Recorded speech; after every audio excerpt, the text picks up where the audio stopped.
साथियों नमस्कार, जय हिंद। मैं बागेश्वर में जिला प्रशासन के द्वारा और विशेषकर पुलिस प्रशासन के द्वारा NSUI के कार्यकर्ताओं और छात्र संघ के अध्यक्ष राहुल के खिलाफ जो झूठे मुकदमे दर्ज किए गए हैं, जो उनके साथ दमनकारी कदम उठाए गए हैं, खुद ABP और भारतीय जनता पार्टी के छात्र कार्यकर्ताओं के उनके साथ मारपीट की गई, गाली गलौज किया गया। उनकी रिपोर्ट ने लिखकर हमारे कार्यकर्ताओं को, जिसमें NSUI के जिला अध्यक्ष कमलेश गढ़िया हैं और राहुल कुमार जो वहाँ के छात्र संघ बागेश्वर विश्वविद्यालय परिसर के महाविद्यालय के अध्यक्ष हैं, उनकी 4 संयुक्त उनके झूठे आरोप गढ़ के उनको गिरफ्तार करके जेल भेज दिया गया। उनका दोष सिर्फ इतना था कि उन्होंने विरोध किया।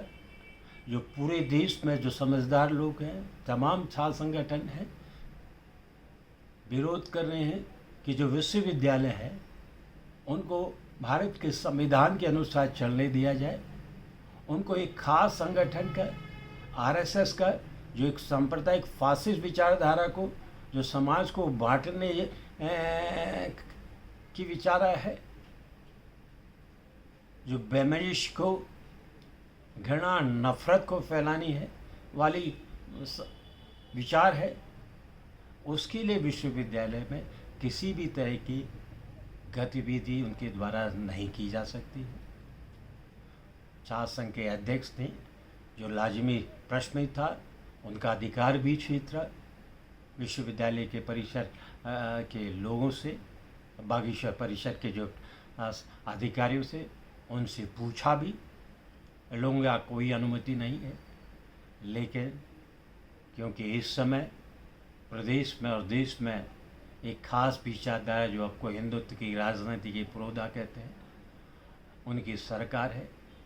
उनके विधायक ने जिला प्रशासन पर, राज्य सरकार ने जिला प्रशासन पर दबाव बना करके छात्र संघ के अध्यक्ष, NSUI के अध्यक्ष और 4 अन्य साथियों को झूठे मुकदमे दर्ज कर उनको अल्मोड़ा जेल भेज दिया गया।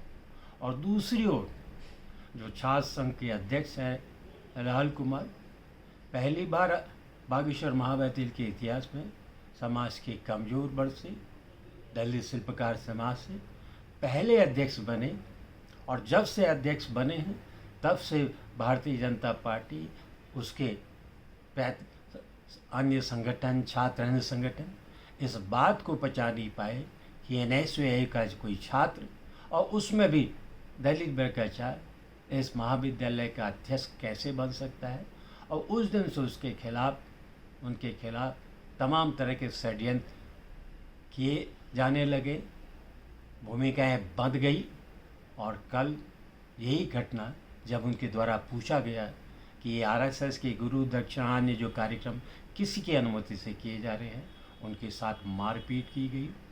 राहुल कुमार को जाति शब्द, दुर्भावना के शब्दों से अपमानित किया, प्रताड़ित किया गया। उनकी एफआईआर आज भी दर्ज नहीं हुई, जबकि जिला प्रशासन ने पुलिस अधीक्षक थे, जिससे मैंने खुद व्यक्तिगत रूप से बात की थी। हमारे पूर्व मुख्यमंत्री हरीश रावत जी ने, हमारे नेता प्रतिपक्ष यशपाल जी ने कहा था कि ये गलत कर रहे हैं, छात्रों के साथ भेदभाव कर रहे हैं। एक संगठन के कहने पर हमारे छात्रों के खिलाफ झूठे मुकदमे दर्ज किए जा रहे हैं, और दूसरी ओर जो अपनी न्याय या हक की लड़ाई लड़ते, उनकी एफआईआर दर्ज नहीं की जा रही है। दर्ज भी की, जब दबाव में दर्ज की गई, लेकिन तब तक हमारे छात्रों को, 6 लोगों को गिरफ्तार करके जेल भेज दिया गया। मैं इस दमनकारी कदम का, प्रशासन का, जो राज्य सरकार के संरक्षण में षड्यंत्र में हुआ, उसकी घोर निंदा करता हूँ। तुरंत मांग करता हूँ कि NSUI के अध्यक्ष, छात्र संघ के अध्यक्ष और अन्य 4 साथियों को तुरंत उनसे ये झूठे मुकदमे वापस लिए जाए, उनको रिहा किया जाए, और उनके द्वारा जो जातीय रूप से राहुल कुमार को प्रताड़ित किया गया, अपमानित किया गया, ये भारत का संविधान सबको हक देता है, हर जगह बराबरी का हक देता है, प्रतिनिधित्व का हक देता है।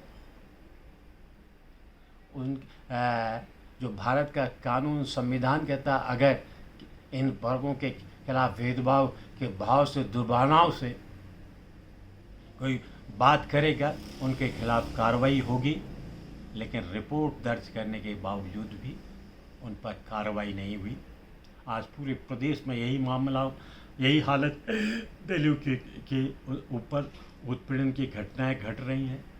कोई जिला नहीं बचा होगा। अभी हाल में हरिद्वार, उसके बाद चमोली, सब जगह रिपोर्ट दर्ज होती, कार्रवाई नहीं होती। मैं एक बार फिर जिला प्रशासन के द्वारा इस अलोकतांत्रिक कदम की, सरकार के दबाव में एक पक्षीय कार्रवाई की घोर निंदा करता हूँ, भर्त्सना करता हूँ और मांग करता हूँ कि हमारे कार्यकर्ताओं के खिलाफ जो झूठे मुकदमे हैं उसको वापस लिया है, उनको रिहा किया जाए। और दूसरी ओर जिन्होंने NSUH के छात्रों के साथ मारपीट की है, दलित को अपमानित करने की कार्रवाई की है, छात्र संघ के अध्यक्ष को अपमानित किया है, उन असामाजिक तत्वों के खिलाफ तुरंत कार्रवाई की जाए, उनको गिरफ्तार किया जाए। ऐसे लोगों को इस समाज में रहने का कोई अधिकार नहीं है। वैमनस्य पहनाने का, घृणा और नफरत करने का कोई अधिकार नहीं है। मैं जिला प्रशासन से फिर करता हूँ, पुलिस अधीक्षक से, अगर उन्हें समय रहते हुए इन असामाजिक तत्वों को गिरफ्तार नहीं किया गया, कांग्रेस पार्टी इसके खिलाफ पूरे प्रदेश में आंदोलन करेगी। और कांग्रेस के कार्यकर्ता जिनको झूठे मुकदमे में फंसा गया, उनको वापस नहीं लिया गया, तो ये दोनों मुद्दे राज्य के अंदर एक सवाल बनेंगे। क्या ये प्रशासन जो देश के संविधान के हिसाब से चलने का जिसका दायित्व था, वो आज एक तरफा रूप से भाजपा का एक अंग बन रहा है, RSS का एक अंग बन रहा है। लोकतंत्र में सरकारें आती और जाती रहती है, ये कोई परमानेंट नहीं है। तो मैं जिला प्रशासन के द्वारा की गई दमन की कार्रवाई की निंदा करते हुए तुरंत उन व्यक्तियों की गिरफ्तारी भी मांग करता हूं जिन्होंने NSUI के छात्रों के साथ मारपीट की, दलित छात्रों को अपमानित किया, उनकी गिरफ्तारी की जाए। और कांग्रेस के साथियों को, जो NSUI के साथी हैं, छात्र संघ के अध्यक्ष हैं, जिनके झूठे मुकदमे दर्ज किए हैं, उनको मुकदमों को वापस कर उनको ससम्मान रिहा किया जाए। जय हिंद, जय भारत।